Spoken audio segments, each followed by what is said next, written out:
Welcome to True Respect TV.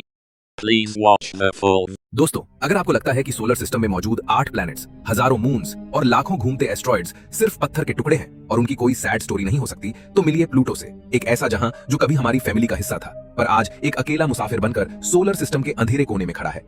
एक वक्त था जब हम स्कूल की किताबों में प्लूटो का नाम 9 ग्रहों की लिस्ट में पढ़ते थे, और आखिर ऐसा क्या हुआ कि 76 साल तक प्लैनेट रहने के बाद इसे ग्रहों की लिस्ट से बेदखल कर दिया गया। प्लूटो सिर्फ एक रिजेक्टेड प्लैनेट नहीं है, ये एक रहस्यमय दुनिया है जहां बर्फ के पहाड़, नीला आसमान और एक दिल है जो करोड़ों सालों से धड़क रहा है। तो चलिए जानते हैं प्लूटो की इस विवादास्पद दुनिया की पूरी कहानी। प्लूटो की कहानी किसी फिल्म की तरह है जहां एक छोटी सी गलती ने एक नई दुनिया से रूबरू करवा दिया। सोचिए, आपने कुछ गलत देख लिया और उसी गलती से कोई नई खोज हो जाए। प्लूटो की शुरुआत भी कुछ ऐसी ही थी। 20वीं सदी के आते आते वैज्ञानिकों ने सौर मंडल के 8 ग्रहों को खोज लिया था। जिस मैथमेटिकल एनोमली के कारण नेपट्यून की खोज हुई थी, वैसी ही एक विसंगति फिर से दिखने लगी। 1906 में एक वैज्ञानिक पर्सिवल लोवेल ने देखा कि यूरेनस और नेपच्यून की कक्षा को कोई बहुत बड़ा ग्रह डिस्टर्ब कर रहा है जो उसके पीछे मौजूद होना चाहिए। उन्होंने इस काल्पनिक ग्रह का नाम रखा प्लैनेट एक्स।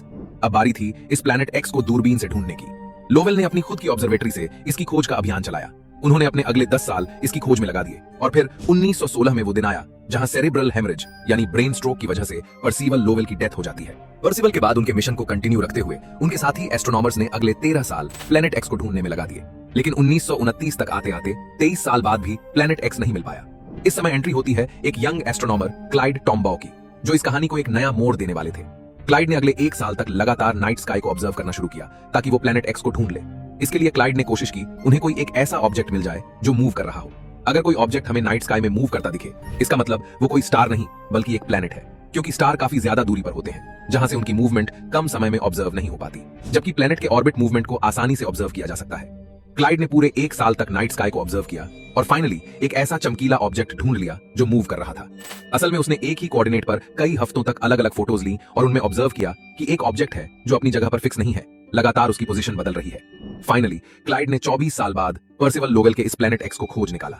दुनिया एक नए ग्रह से रूबरू होने वाली थी। अब बारी थी इसके नामकरण की। प्लूटो की खोज के साथ इसके नामकरण की कहानी भी काफी मजेदार है। 14 मार्च 1930 की सुबह एक 11 साल की बच्ची वेनेशिया बर्निए अपने दादाजी फाल्कनर मदन के साथ नाश्ता कर रही थी। दादाजी अखबार में नए प्लैनेट एक्स की खबर पढ़ रहे थे। वेनेशिया ने अपने दादाजी से यह खबर सुनकर तुरंत कहा, क्योंकि यह प्लैनेट इतना दूर, ठंडा और अंधेरे में है, तो इसका नाम अंडरवर्ल्ड के डॉन प्लूटो के नाम पर होना चाहिए। वेनेशिया को ग्रीक और रोमन माइथोलॉजी की कहानियों में काफी इंटरेस्ट था और वहीं से उसने ये नाम सजेस्ट किया। फाल्कनर मदन को वेनेशिया का सुझाया नाम काफी पसंद आया और उन्होंने तुरंत अपने एस्ट्रोनॉमर दोस्त हर्बर्ट हॉल टर्नर को यह नाम रखने का सुझाव दिया, क्योंकि अब तक सभी प्लैनेट्स के नाम माइथोलॉजिकल गॉड्स के नाम पर रखे गए थे और प्लूटो के पहले 2 अक्षर पी और एल पर्सिवल लोवेल के नाम के पहले अक्षर से भी मिलते जुलते थे। साथ ही ये प्लैनेट कुइपर बेल्ट के अंदर मौजूद था जहां हजारों एस्टेरॉइड्स और कॉस्मिक बॉडीज हैं। ऐसे में इसे वहां के अंडरवर्ल्ड का डॉन कहना गलत नहीं होगा। इस वजह से सभी को यह नाम काफी पसंद आया। इस तरह 1930 में 9वें ग्रह की खोज हुई और ऑफिशियली अब हमारे सौर मंडल में 9 ग्रह माने गए। अगले 76 साल तक दुनिया ने प्लूटो को अपना माना, स्कूल की किताबों में पढ़ा, नासा ने मिशन प्लान किए, बच्चों ने याद किया और फिर एक मीटिंग में सिर्फ 424 लोगों के वोट ने इसे सौर फैमिली से बाहर कर दिया। वर्ष 2006 के अगस्त महीने में प्राग शहर में इंटरनेशनल एस्ट्रोनॉमिकल यूनियन की एक मीटिंग हुई जिसमें दुनिया भर से 2500 एस्ट्रोनॉमर ने भाग लिया था। इस मीटिंग में IAU की तरफ से साइंटिफिक डिस्कशन और वोटिंग के बाद ऑफिशियली ये डिक्लेयर किया गया कि प्लूटो को प्लैनेट की लिस्ट से बाहर किया जाता है। असल में प्लूटो की किस्मत पहले ही लिखी जा चुकी थी, क्योंकि साल 2005 में एस्ट्रोनॉमर्स ने कुइपर बेल्ट में ही एक और नए ऑब्जेक्ट एरिस को ढूंढा। ये आकार में लगभग प्लूटो जितना ही था, पर इसका मास प्लूटो से ज्यादा था। एस्ट्रोनॉमर्स के लिए ये एक समस्या थी कि इस हिसाब से तो एरिस को भी प्लैनेट की कैटेगरी में रखना चाहिए। साथ ही सौर मंडल में ऐसे और भी बहुत से ऑब्जेक्ट हैं जो प्लूटो जैसे हैं। अगर सबको प्लैनेट की कैटेगरी में रखा जाएगा तो सौर मंडल में प्लैनेट की संख्या काफी ज्यादा हो जाएगी। इससे पहले भी प्लूटो के कुछ अनयूजुअल बिहेवियर की वजह से कई वैज्ञानिक उसे प्लैनेट नहीं मानते थे। IAU की मीटिंग में वैज्ञानिकों को यह डिसाइड करना था कि एक प्लैनेट की डेफिनेशन क्या होनी चाहिए और इसके लिए 3 मुख्य शर्तें रखी गई, जिनके अनुसार प्लैनेट वो कहलाएगा जो अपने सूरज के चारों ओर ऑर्बिट करता हो, इतना भारी हो कि अपनी ग्रेविटी से लगभग गोल हो जाए। तीसरी और सबसे मुख्य शर्त की उसने अपना नेबरहुड क्लियर किया हो, यानी अपने इलाके का बॉस हो। अब प्लूटो पहली 2 शर्त पर खरा उतरता है। वो सूरज के चारों ओर घूमता है, उसका गुरुत्व बल इतना है कि वो पूरी तरह गोल है, लेकिन प्लूटो तीसरी शर्त में फेल हो जाता है।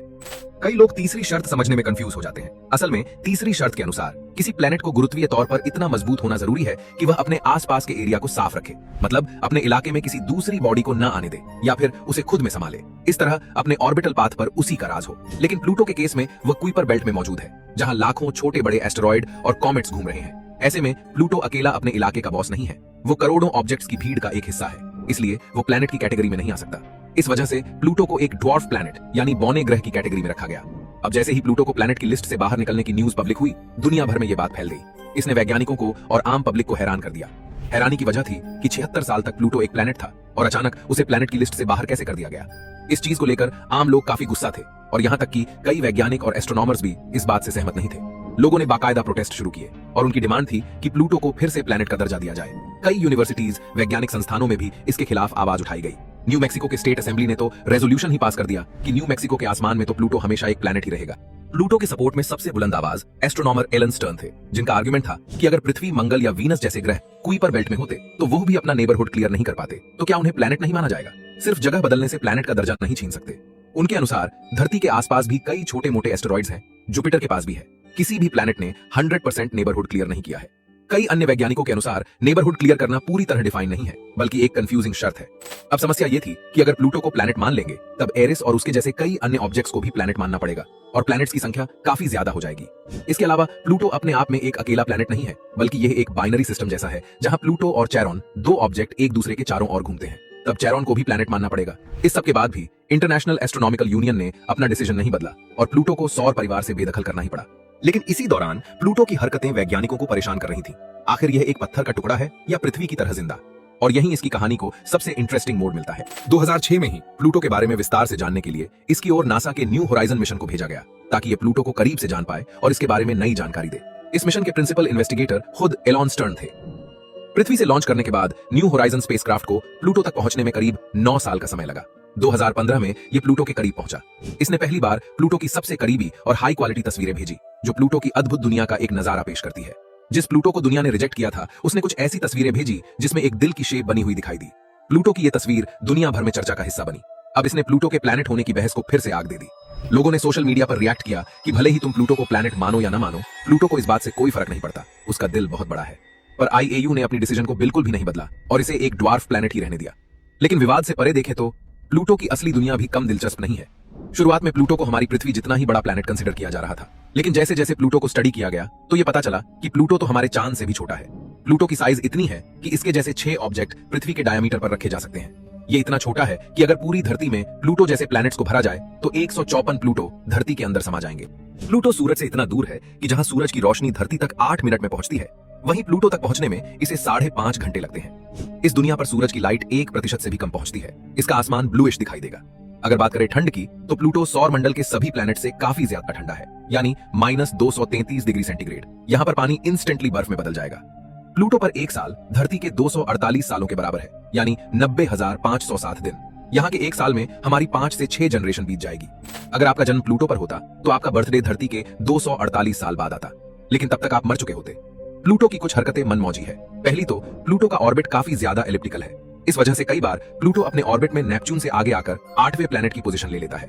दूसरी, प्लूटो वीनस और नेपच्यून की तरह क्लॉकवाइज रोटेट करता है, जबकि बाकी ग्रहों का मूवमेंट एंटी क्लॉकवाइज है। प्लूटो भले ही साइज में काफी छोटा हो, लेकिन इसके पास अपने 5 चांद हैं। इनका नाम है निक्स, स्टिक्स, हाइड्रा, कर्बेरोस और चैरोन। इनमें से चैरोन काफी बड़ा है। प्लूटो की असली मनमानी तो अब शुरू होती है। प्लूटो के बारे में बहुत कम लोग जानते हैं कि करोन और प्लूटो दोनों किसी ट्विन प्लैनेट की तरह एक दूसरे के चारों ओर घूमते हैं। पर मजे की बात यह है कि ये दोनों एक दूसरे से टाइडली लॉक्ड हैं। यानी अगर प्लूटो पे खड़े होकर चैरोन को देखा जाए तो हमेशा एक ही सरफेस दिखेगी, और चैरोन पर खड़े होने पर प्लूटो की भी हमेशा एक ही साइड दिखाई देगी। सौर मंडल में ऐसी टाइडल लॉकिंग और कहीं नहीं मिलती, जो इन दोनों को सबसे यूनिक बनाती है। हमारा चांद भी धरती से टाइडली लॉक्ड है, लेकिन ये टाइडल लॉकिंग एक तरफा है। अगर ये प्लूटो और चैरोन जैसी डबल लॉकिंग होती तो चांद से भी हमेशा धरती का एक ही हिस्सा दिखाई देता। चैरोन का साइज प्लूटो से हाफ है और ये दोनों एक डबल ट्विन बॉडी की तरह एक दूसरे के चारों ओर घूमते रहते हैं। वैज्ञानिकों के अनुसार प्लूटो एक जियोलॉजिकली एक्टिव बॉडी है। इसमें आंतरिक भूगर्भीय गतिविधि चलती रहती है। प्लूटो की सतह पर बर्फीले पहाड़, विशाल मैदान और ज्वालामुखी जैसी अनोखी चीजें हैं। इस पर मौजूद इस दिल की शेप वाली संरचना का नाम प्लूटो के खोजकर्ता टॉम्बाओ रेजियो के नाम पर रखा गया है। यहाँ बर्फीले पहाड़ मौजूद हैं। ये 3 से 6 किलोमीटर ऊंचे नाइट्रोजन और मीथेन की बर्फ से बने हैं। कुछ वैज्ञानिकों के अनुसार प्लूटो की सरफेस के नीचे सॉल्टी अमोनिया रिच समुद्र हो सकता है और इस वजह से उसके सतह के नीचे लाइफ होने के चांसेस बढ़ सकते हैं, क्योंकि प्लूटो की कोर में यूरेनियम, थोरियम एलिमेंट्स हो सकते हैं, जिनके रेडियो एक्टिव डीके से लगातार अंदर गर्मी प्रदान करती है, जो लिक्विड वाटर को मेंटेन कर सकती है। ऐसे में कई एक्सपर्ट्स को लगता है कि प्लूटो को हल्के में लेना सही नहीं था। हमने शुरुआत में कहा था कि प्लूटो की खोज एक गलती से हुई थी और असल में वो गलती क्या थी ये पता चलता है 1989 में, जब वॉयेजर 2 स्पेस प्रोब नेपच्यून के पास पहुंचता है। तब नेपच्यून का असली एक्यूरेट मास पता चलता है, जिससे पता चला कि नेपच्यून के कक्षा में कोई गड़बड़ी थी नहीं, बल्कि ये नेपच्यून के मास की गलत जानकारी होने के कारण हुई एक कैलकुलेशन एरर थी। यानी जिस विसंगति को मानकर प्लैनेट एक्स का अभियान चला वो सिर्फ नेपच्यून के बारे में गलत जानकारी से पैदा हुई एक एरर थी। पर अगर वो एरर नहीं होती तो वैज्ञानिक प्लैनेट एक्स की खोज करते ही नहीं और प्लूटो को हम नहीं खोज पाते। तो दोस्तों, आपने देखा कि किस तरह एक कैलकुलेशन मिस्टेक ने हमें प्लूटो की दुनिया से रूबरू करवाया और गलती से खोजा गया ये प्लैनेट लोगों के इमोशन से जुड़ गया। आज भी कई वैज्ञानिक और खगोल शास्त्री प्लूटो को एक प्लैनेट के तौर पर ही मानते हैं। भले ही आईएयू ने प्लूटो को प्लैनेट होने से नकार दिया, लेकिन उसी वक्त 300 एस्ट्रोनॉमर्स ने एक पिटीशन भी साइन किया था जिसमें उन्होंने आईएयू के फैसले को नकार दिया। प्लूटो की इस स्टोरी को लेकर आप लोग क्या सोचते हैं? अगर आप 2006 की आईएयू मीटिंग में होते तो आप किसे वोट करते? प्लूटो को प्लैनेट बनाते या ड्वार्फ प्लैनेट?